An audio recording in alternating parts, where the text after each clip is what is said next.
मिल गई। भगवानो देखत रहना कि रुका लुका चोरा के करत रहन सब प्यार यानी के दे दे कि पूरा आदमी जान जा काहे भगवान हमार प्यार देख ना गइल का। अरे माई माई हमरा बैठ उठने के जतो दादा बताओ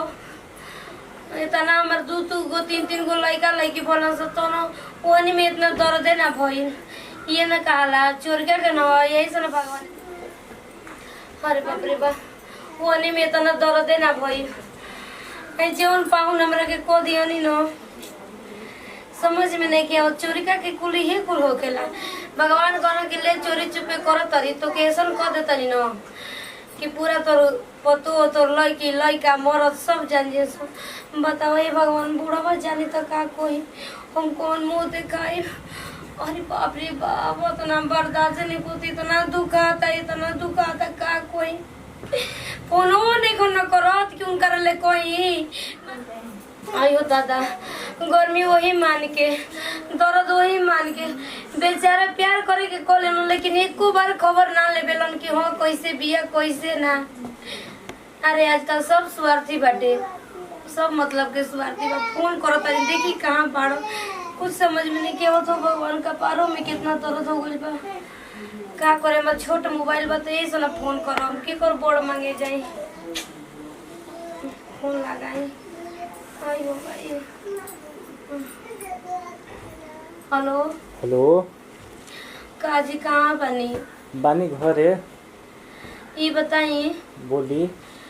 कि है लोड को के चल गई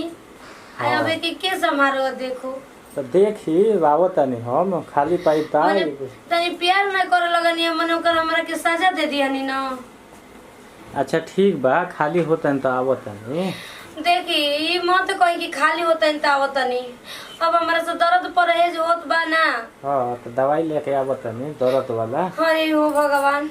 अरे एकदम पागल है काजी का भाई मने कि और तब होके के बाटे हमरा के दवाई खे मने का चाहतनी कि अब मुआ दिका। अरे मुआवल लगी इस सोचा तनी कि दवाई खा ले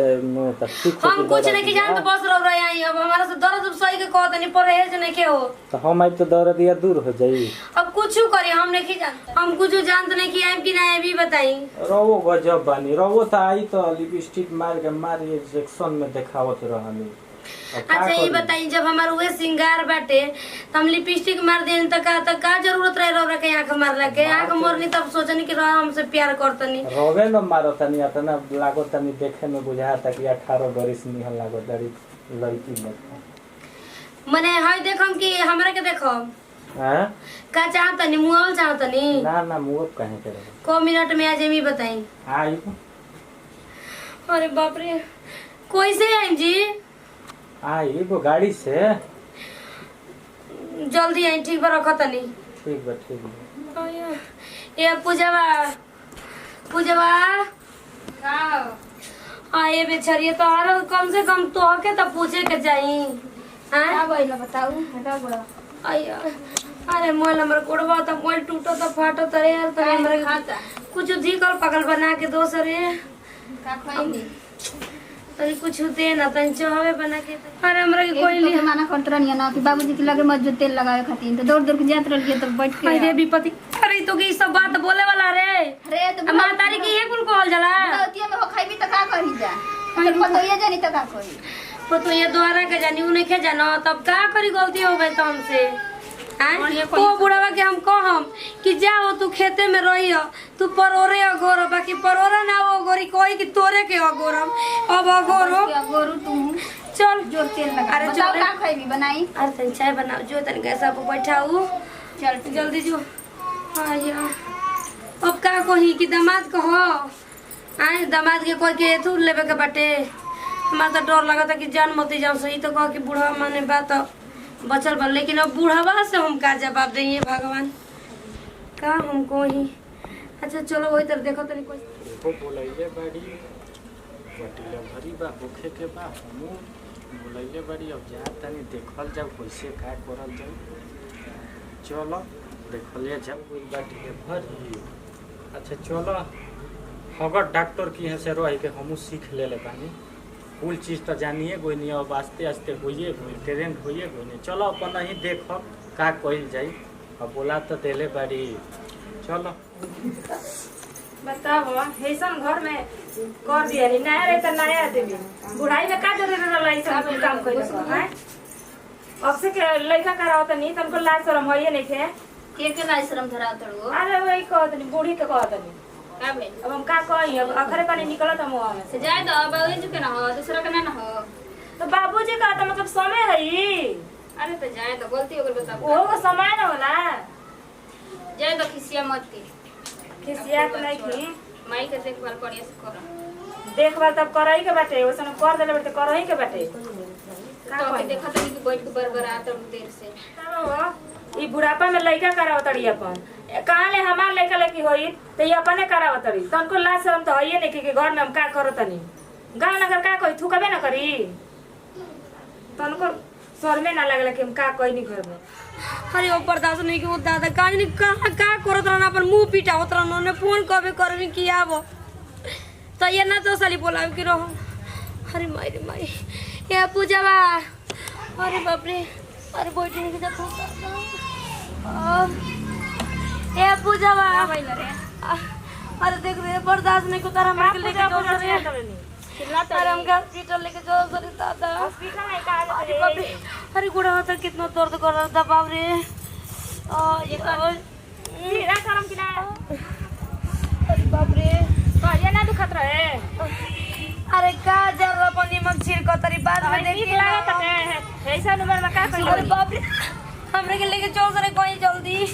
कहां लेके चली अरे ऊपर एज नहीं को तुम तेरे बाप रे अरे हॉस्पिटल लेके चल सरे दादा हम का करी अयो आराम से रहू अयो अरे तन जा सकता नहीं कुछ लेके आवो सरे दादा गरम गरम चीज कुछ होता नहीं आराम हो अरे पेटवा राइट याद मत ज्यादा मत खाई सीधा कर थोड़ी अयो चल सीधा रह 1 मिनट रुको सतनी फोन करो तनी हम कहे अयो अब कहां बतिया जे तड़ी इतना दर्द होता था अरे बाप रे तनी 2 मिनट खातिर जा सना कहीं रे तनी कुछ लिया सतन हमें लगा से हट सना काहे भगाओ तड़ी रे अपन लगिया से अयो कुछ बात बका हेलो का भइल हां काहे ऐसे सुतल बनी अरे अयो का करतन का हो गई अरे जीजा जी आपको बनिए अभी आते बन लोकल है ना खुश रह ऐसे पूछा था वो बोल भाई तभी से परेशान भी है का हो गई देखत नहीं अच्छा, अरे बाप रे बाप भाभी जी रवा तनी बहरी जाई ओने हम डॉक्टर सिखले अरे बानी बाप रे बाप अच्छा भगत डॉक्टर की है रह के सिखल बानी हां नाम अरे बाप रे बाप अयो अरे हो जाई ठीक हो जाई अरे जो हट रे तू चलो हम देखो तन डॉक्टर अरे माई रे माई अरे का हो गई रुकी देखो वो तरह की का हो गइल अब गरिया का मन हो जो करता बहाल बा मन त पूछी ना अरे मने वो खावे के बाद कि ना खावे के बा हम सब परहेज नहीं क्यों अच्छा कोरता नहीं उपाय कोरता नहीं हम डॉक्टर जल्दी ले आओ जल्दी ले आओ अयो दा है ना दा अरे माई हो माई अरे बाप रे बाप अरे भगवान जी अरे रुको 2 मिनट रुको सुई दे ठीक हो जाए दर्द भाग जाए अरे बाप रे बाप रुके आई का अरे बाप आई का अरे पैरवा सीधा करी अयो लो ना लो ई कुल का अरे अब कैसे सीधा करे और सीधा करी बढ़िया से हां अब आराम बानू ओके हां आराम से रुक जाए अया अरे बाप रे अय लो पूजा लो लो पूजा लो ले जा अब ठीक बानू काल बेटे जी का कही सार कही कि लइका कही कहूं में बेकार तो मैंने लागत को तनी के सार को हम लिखी का अब सार तो नहीं नु कहब लइके नु कहब लइका भइल बा हां अच्छा पुरानवा आइल बा अरे नहीं बना हां हमरे नहीं हमारा तो हमरे लेखन हो बोली वनी के का डॉक्टर से ए तनी हरदी गुड़ लेके आइया लोग हो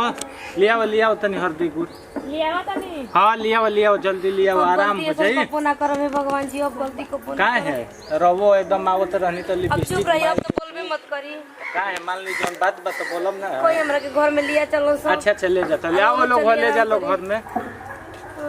आवत आई जा हरदी गुड़वा पी ली अरे मारे अब आराम बानू इतना तेजी हल्दी को पिया के पड़त त लेट ना होइतनी बैठाई न तनी उठी उठी सही पियाओ हल्दी को पियाओ ले पी